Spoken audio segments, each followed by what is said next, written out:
लोग बोलते हैं सर सब कुछ तो बहुत अच्छा है, मान लिया सारा चीज़ आपको बहुत अच्छा है सर, मैं वो नहीं सुनना चाहता, लेकिन क्या बताऊँ सर लोग मेरी बात ही नहीं सुनते, तो सर मैं क्या करूँ? 80,000 रुपये कमा रहा हूँ, उसके घर में एक कार भी हो, उसके माँ बाप ने उसको घर भी बना के दे दिया हो, उसके पास कुछ फंडिंग में सेफ पड़ी हो, उसके बच्चे स्कूल जा रहे हो, ले देकर उसका 30-40 हज़ार का खर्चा बच जा रहा है, तो उसको ज़रूरत क्या है नेटवर्क मार्केटिंग करने?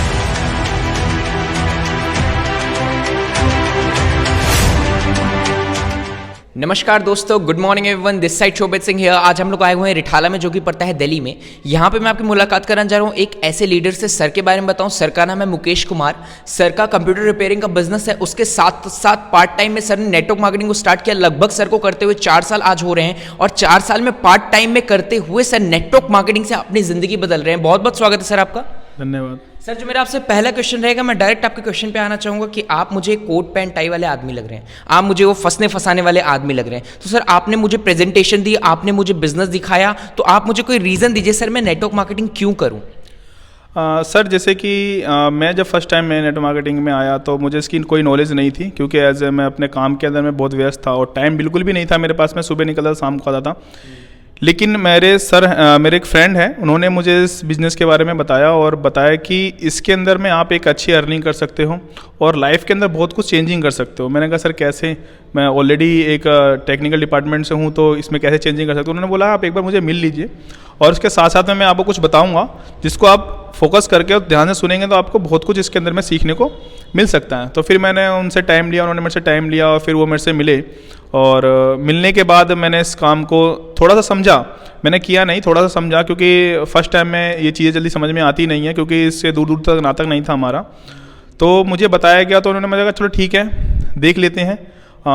मैंने फिर इसमें थोड़ा सा समझा इसको, फिर मैंने इस पर रिसर्च किया, मैंने स्टडी करी इसके ऊपर में कि क्या वाकई में ये हमारा फ्यूचर ग्रोथ हो सकता है। सर जब आपने इसके ऊपर स्टडी किया, आपने इसके ऊपर रिसर्च किया, तो आपको क्या इसके बारे में नेगेटिव चीज़ें ऑनलाइन दिखी थी या पॉजिटिव चीज़ें दिखी थी?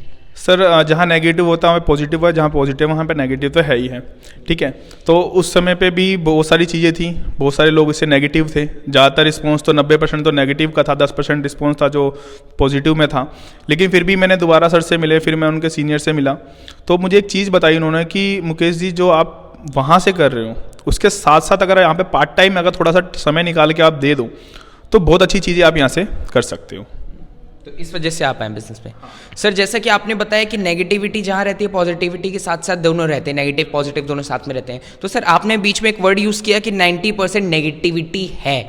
तो सर जिस भी ये इंडस्ट्री इतनी अच्छी है, मैं देख रहा हूँ यहाँ पे आपके साथ, मैंने आपके एक दिन पहले मैंने एक लोगों का इंटरव्यू लिया, वो भी कम से कम यहाँ से 70-75 हज़ार रुपये कमा रहे थे। जब इतनी पॉजिटिविटी है तो भी कारण क्या है सर कि 90% नेगेटिविटी है? क्यों है सर ऐसा? सर 90% नेगेटिविटी सिर्फ इसलिए है फील्ड के अंदर में कि लोगों ने कभी इसको सही ढंग से समझने की कोशिश नहीं करी। जैसे कि बताया जाता है इसके अंदर में आते ही लोगों को मोटिवेट कर दिया जाता है, लोग जोश में आ जाते हैं कि यार आज हम लाखों करोड़ रुपए के बिजनेस में आ गए और कल से हम कमाना स्टार्ट कर देंगे। लेकिन सर ऐसा बिल्कुल भी नहीं होता है।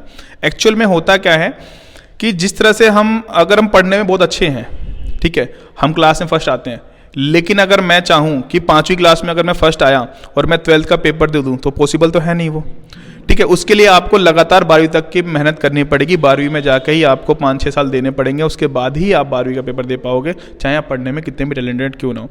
इस बिजनेस का भी यही माध्यम है कि इस बिजनेस के अंदर समय लगता है, 4 से 5 साल आपको टाइम लगता ही लगता है, क्योंकि पहली बार में आप सीखते हैं तभी तो आप लोगों को सिखा पाते हैं, और लोगों को सीखना नहीं चाहते।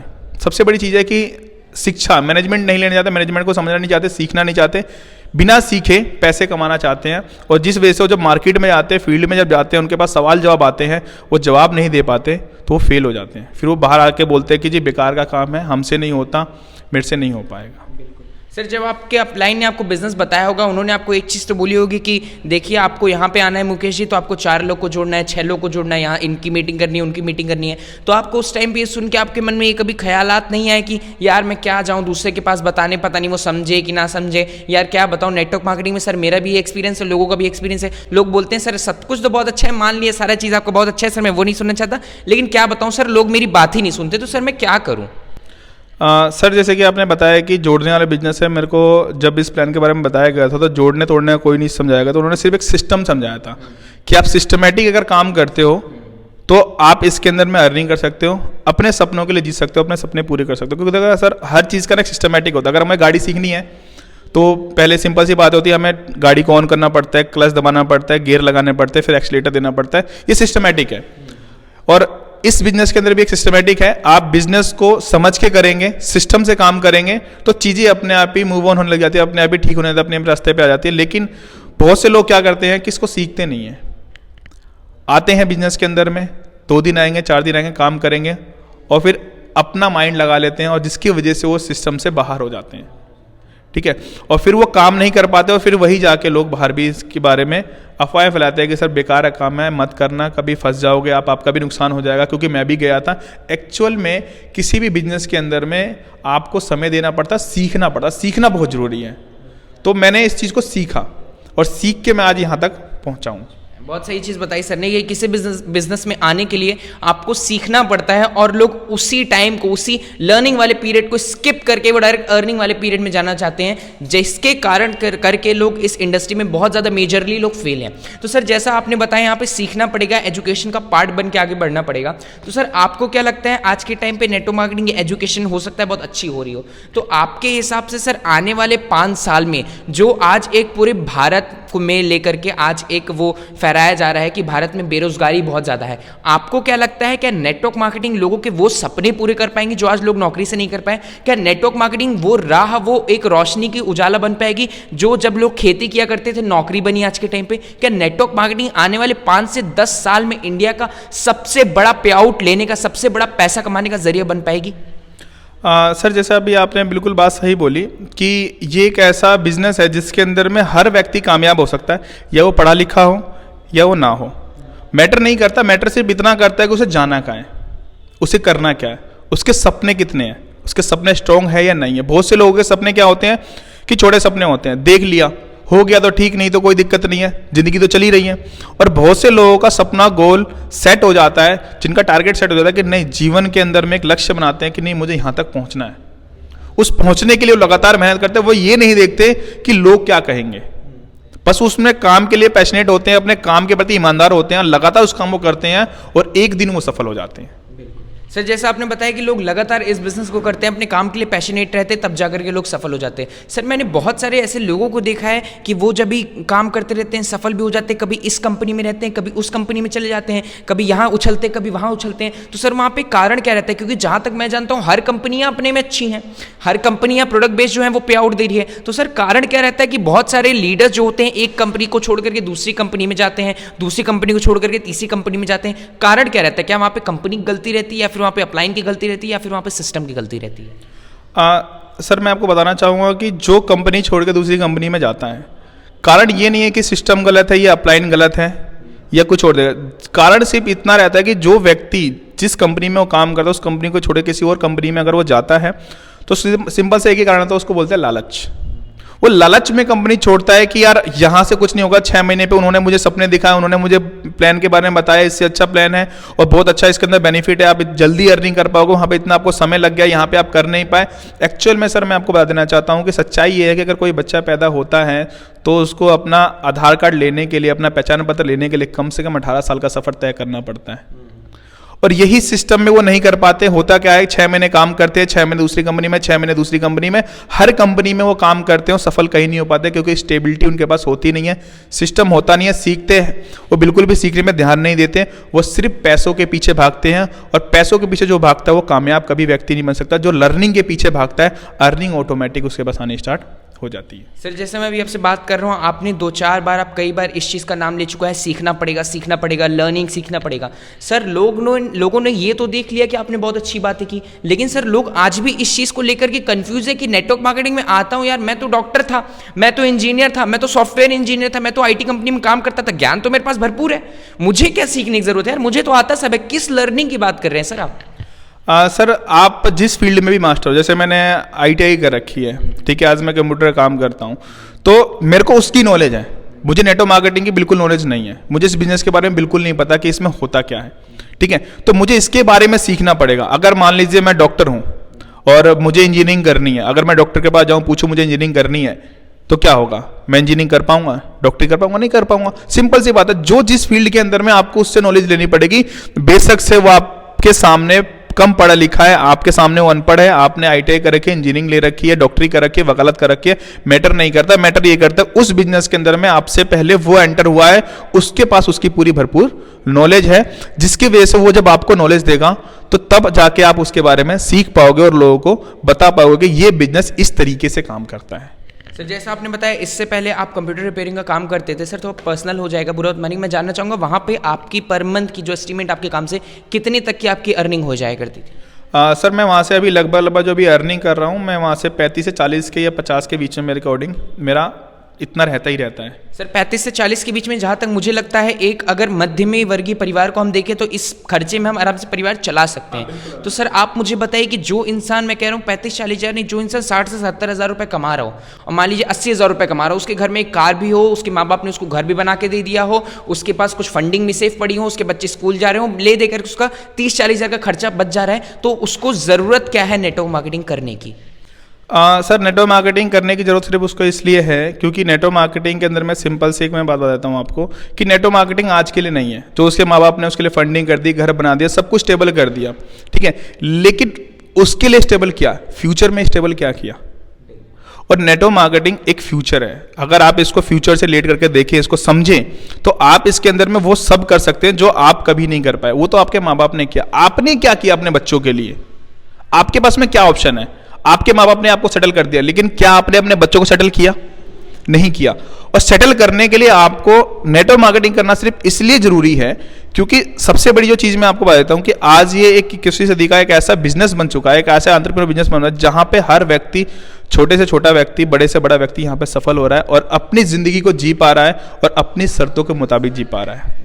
बहुत सही चीज़ बताई सर ने कि आने वाले टाइम का 21st सेंचुरी का जो एंटरप्रेन्योरशिप का जो बिजनेस है सबसे बड़ा पूरे इंडिया में, वो केवल और केवल नेटवर्क मार्केटिंग है। क्योंकि ये इकलौता ऐसा बिजनेस है यहाँ पे ना सिर्फ आप सफल होते हो, आप अपने साथ साथ अपने ऐसे हजारों लाखों लोगों को सफल कर सकते हो जो आज कहीं ना कहीं दर बदर भटक रहे हैं 10,000 नौकरी के, 20,000 की नौकरी के लिए। आप नेटवर्क मार्केटिंग से उनको एक रोजगार देते हो। सर जो मेरा आपसे आखिरी क्वेश्चन रहेगा, जैसा आपने बताया कि यहाँ पे एंटरप्रेन्योरशिप का ये बिजनेस है, तो सर जब हम लोग इसको एंटरप्रेन्योरशिप का बिजनेस बोलते हैं तो सर मैंने देखा है कि बहुत सारे लोग बोलते हैं कि यार नेटवर्क मार्केटिंग में जोड़ा था उधर 10,000 रुपये लग रहे थे, नेटवर्क मार्केटिंग में जोड़ा था उधर 20,000 रुपये लग रहे थे। मैंने देखा एक छोटी सी गोमती भी स्टार्ट करो तो 60 से 70 हज़ार रुपये लगते हैं। तो सर लोग जानना चाहते हैं कि अगर एक एथिकल कंपनी हो तो उसको स्टार्ट करने के लिए, नेटवर्क मार्केटिंग को स्टार्ट करने के लिए हमारा कितना एक्सपेंस लग जाएगा, कितने रुपये हमको कंपनी को देने पड़ेंगे?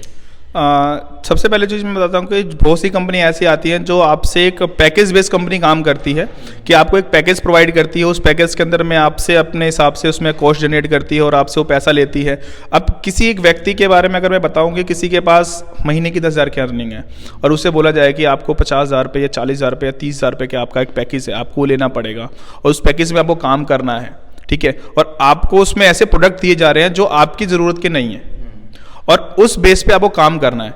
अब जिसकी डिमांड नहीं है, अगर मुझे भूख लगी है, मुझे खाना खाना है, अगर मुझे भूख लगी है, मुझे आप कपड़े दे रहे हो, बर्तन दे रहे हो, ठीक है, जूते दे रहे हो, चप्पल दे रहे हो, तो उसके अंदर उसका लॉजिक नहीं आता, समझ में नहीं आता, ठीक है। सबसे बड़ी जो चीज़ होती है कि किसी भी काम को करने के लिए अगर मेरी रिक्वायरमेंट है कि अगर मुझे जॉब करनी है और मैंने अकाउंटेंट सीख रखी है तो मुझे अकाउंटेंट की रिक्वायरमेंट है, ना कि मुझे स्वीपर की रिक्वायरमेंट है ना। और इसी बेस पे काम सेम यही होता है कि बहुत सी कंपनियां आती हैं जो अपने फायदे के लिए काम करती हैं, वो प्रोडक्ट बेस्ड नहीं होती, वो ह्यूमन बेस्ड नहीं होती, वो सिर्फ अपने लिए काम करती है और आती हैं, कुछ समय के बाद वो गायब हो जाती हैं और वही चिलेट कंपनियां होती हैं जो लोगों को नुकसान करती हैं और लोगों को नेगेटिव भी वही करती हैं।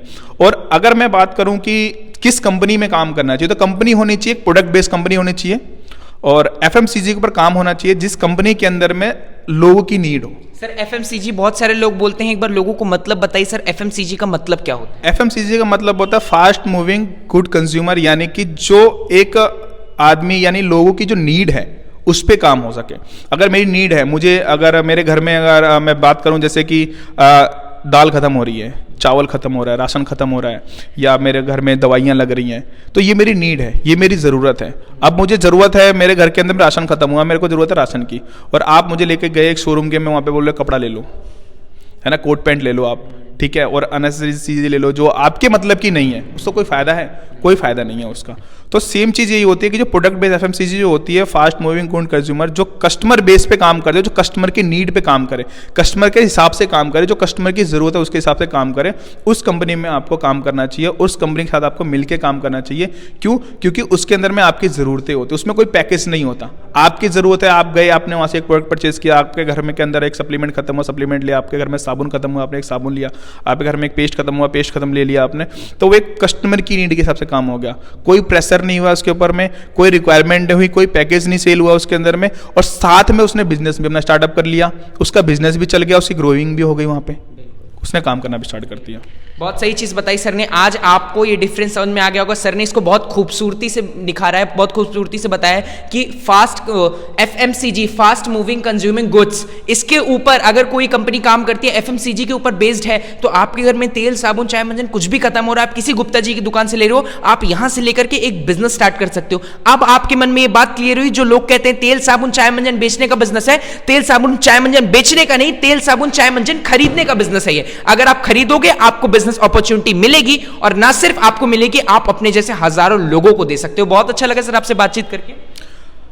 सर थोड़ा सा बता देना चाहता हूँ कि जैसे भी आपने बताया कि ये खरीदने का बिजनेस है, बिजनेस अपॉर्चुनिटी है, बहुत से लोग इसको ना अलग वे में लेके जाते हैं कि यार मैं अभी इस दुकान से सामान ले रहा था, अभी इस दुकान से कैसे चेंज करूँ, प्रोडक्ट कैसे होंगे कैसे नहीं। मैं थोड़ा सा बता देना चाहता हूँ कि लोगों को थोड़ा सा समझना पड़ेगा इसके बारे में। कोई भी चीज़ अगर मार्केट में नहीं आती है तो हम उसको पता करते हैं ना। अगर मान लीजिए पहले नोकिया के फ़ोन चला करते थे, है ना, आज नोकिया मार्केट में नहीं है ना, उसने कस्टमर बेस पे काम नहीं किया, कस्टमर के नीड के हिसाब से काम नहीं किया। आज कंपनियां कितनी मार्केट के अंदर, कितने सारे फ़ोन आ चुके हैं, कितने सारे प्रोडक्ट आज की डेट में बिक रहे हैं, ठीक है। तो क्या अगर मुझे पेप्सोडेंट पसंद है और मेरे घर में पेप्सोडेंट खत्म हो गया और मैं दुकान पे गया और मुझे पेप्सोडेंट नहीं मिला, तो क्या मैं क्लोजअप लेके नहीं आया, मैं कोलगेट लेके नहीं आया, मैं पतंजलि लेके नहीं आया, मैं बहुत सारे प्रोडक्ट लेके आया ना, मैंने यूज़ किया ना उसको। उसी तरीके से हमें भी इसके बारे में थोड़ा सा जागरूक होकर थोड़ा समझना पड़ेगा, उसको यूज़ करना पड़ेगा, यूज़ करके देखना पड़ेगा प्रोडक्ट है क्या। अगर इसके बारे में लोग इतना बता रहे हैं, इतना समझा रहे हैं, डेमो दिखा रहे हैं, बहुत सारी चीज़ें बता रहे हैं, लेकिन हम फिर भी समझ नहीं पा रहे, तो कहीं ना कहीं हमारे माइंड के अंदर में बहुत सारी ऐसी चीज़ें फैली हुई हैं जिसको हम फोकस नहीं कर पा रहे, समझ नहीं पा रहे और हम उस काम को कर नहीं पा रहे। बहुत सही चीज़ बताई सर ने कि अपने माइंड को क्लियर करना पड़ेगा और हमको ये समझना पड़ेगा कि मार्केट का एडॉप्शन कर्व, मार्केट किस तरफ झुक रहा है, किस ओर झुक रहा है, किधर पलड़ा ज़्यादा भारी है। तो आपको पता चलेगा कि आज के टाइम पे 21st सेंचुरी का डायरेक्ट सेलिंग इकलौता ऐसा बिजनेस है जिसकी तरफ सबसे ज़्यादा पलड़ा भारी है। बहुत अच्छा लगा सर से बातचीत करके, बहुत अच्छी सर ने नॉलेज दी। सर का नंबर मैं आप लोग को डिस्क्रिप्शन में दे दूंगा, वहां से आप सर से बात करके सारी जानकारी ले सकते हैं। मिलते हैं अगली वीडियो में, तब तक के लिए धन्यवाद।